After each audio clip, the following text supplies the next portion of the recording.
حلقة اليوم هنعرف يعني إيه دولة عظمى ومين هي الدول العظمى، وكمان هنعرف الفرق بين القوى العظمى والقوى العظمى المترقبة ومين هم، وهوضح لك مفهوم الدولة المؤثرة والأسباب اللي خلت من أمريكا دولة عظمى، وحقيقة منافسة الصين لأمريكا على السيطرة على العالم وسيادته. خلينا نبدأ. في علوم السياسة الدولة العظمى هي الدولة اللي بتضم بين حدودها أكثر من عرق أو شعب تحت مسمى سياسي وإداري واحد، وأقرب مثال على الدول العظمى حاليا هو الولايات المتحدة الأمريكية، وده بيرجع لأنها بتحافظ على التنوع البشري فيها تحت نظام إداري ودولة واحدة، لأن الولايات المتحدة مكونة من 50 ولاية في شكل اتحاد فيدرالي، بالإضافة لنفوذها السياسي والجغرافي على غيرها من الدول أو لإرثها الاستعماري والثقافي، بالإضافة لقوتها الاقتصادية وامتلاكها لترسانة نووية. ومصطلح الدولة العظمى بيتم استخدامه للدلالة على الدولة المؤثرة وبشكل قوي وفعال في السياسة العالمية، والدولة بتتصنف في قوتها إما إلى دولة قوية أو دولة متوسط القوة أو دولة ضعيفة، وده بناء على تعدادها السكاني ومساحتها وقوتها السياسية والعسكرية، بالإضافة إلى إنه في تصنيف تاني للدول وهو إن الدولة بتكون دولة عظمى. وهنا بخصوص تصنيف الدولة كدولة عظمى نقدر نقول إن الولايات المتحدة الأمريكية دولة عظمى على الرغم من إن تعدادها السكاني 325 مليون بس، ومساحتها 9 مليون و629 ألف كيلومتر مربع لو قارناها بروسيا في المساحة أو الصين والهند في عدد السكان مثلا. ولكن لأن الولايات المتحدة قدرت إنها تكون دولة كبرى بعد الحرب العالمية الثانية لما أسست هيمنة جديدة في العالم بعد تدخلها في نهاية الحرب العالمية، وحاليا الدول العظمى بتتمثل في مجموعة الدول الثمانية واللي هم الولايات المتحدة الأمريكية وألمانيا وروسيا واليابان وإيطاليا والمملكة المتحدة بالإضافة لفرنسا وكندا.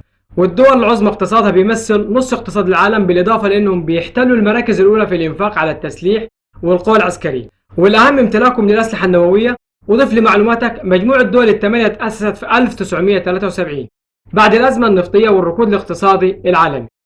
وبعد ما تكلمنا عن لمحة عن الدول العظمى الكبرى الحالية، عزيزي المشاهد لازم تتعرف على مصطلحين تانيين وهم القوى العظمى المرتقبة ومين هم، بالإضافة لأنك لازم تعرف الفرق بين الدولة العظمى والدولة المؤثرة. ودلوقتي خلينا أوضح لك يعني إيه دولة عظمى مرتقبة، ودي الدول اللي بتكون صاحبة أسرع نمو اقتصادي في العالم زي دول الاتحاد الأوروبي واللي بتضم 27 دولة، واللي منها ألمانيا وإيطاليا وبلجيكا وهولندا والدنمارك وأيرلندا وأسبانيا ومالطا والمجر وبلغاريا، وده على سبيل المثال للحصر، بالإضافة لدول مجموعة البريكس واللي منها البرازيل وروسيا والهند والصين وجنوب أفريقيا. ودول الاتحاد الأوروبي أو دول مجموعة البريكس بتعتبر قوة عظمى ناشئة. ودلوقتي إيه معنى الدولة المؤثرة؟ مفهوم الدولة المؤثرة بيتأسس على قدرة الدولة على إقامة شبكة علاقات دولية مع جميع دول العالم على أساس من الشراكة والتحالف وتبادل المصالح، بالإضافة لقدرة الدولة المؤثرة على مساعدة الدول الأقل حظ أو المتضررة أو المنكوبة، وإقامة العلاقات مع الدول على أساس من السلام والتآخي والتعايش السلمي ما بينهم، وحتى لو ما كانتش وصلت لحد إنها تكون دولة عظمى. وبكده أكون وضحت لك الفرق بين الدولة العظمى المسيطرة واللي بيكون أكتر أهدافها شخصية بعكس الدولة المؤثرة واللي بتمد يد العون للكل.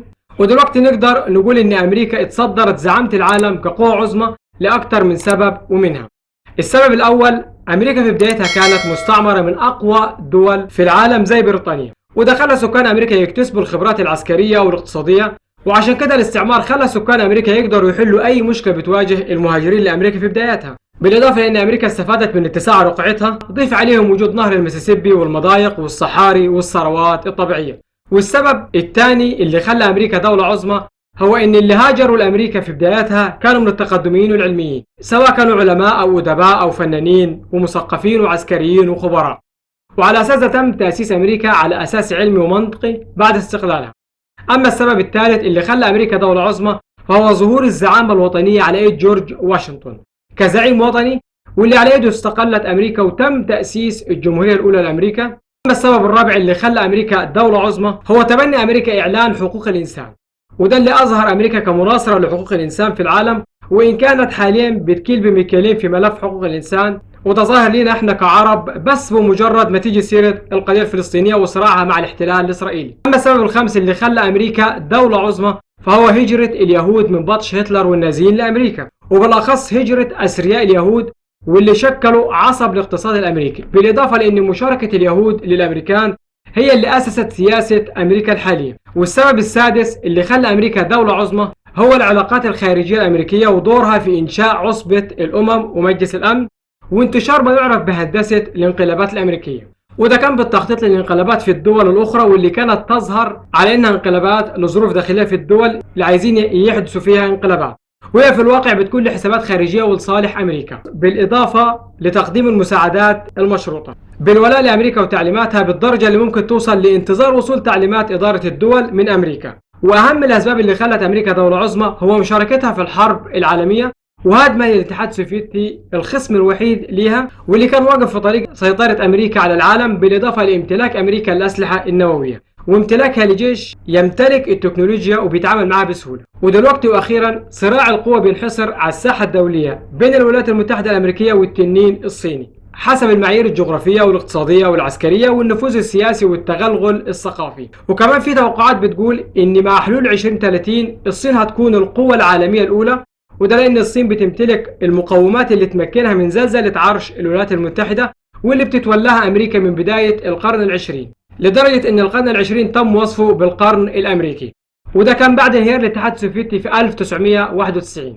ولحد هنا الحلقة خلصت. ما تنساش تبص على المصادر هسيبها لك في وصف الحلقة. ودلوقتي لو بتشوفنا على اليوتيوب اشترك بالقناة وفعل زر الجرس عشان يوصلك كل جديد، ولو بتشوفنا على الفيسبوك اعمل متابعة لصفحة محمود علي تي في وشارك الموضوع مع غيرك عشان الكل يستفيد. والسلام عليكم ورحمة الله وبركاته.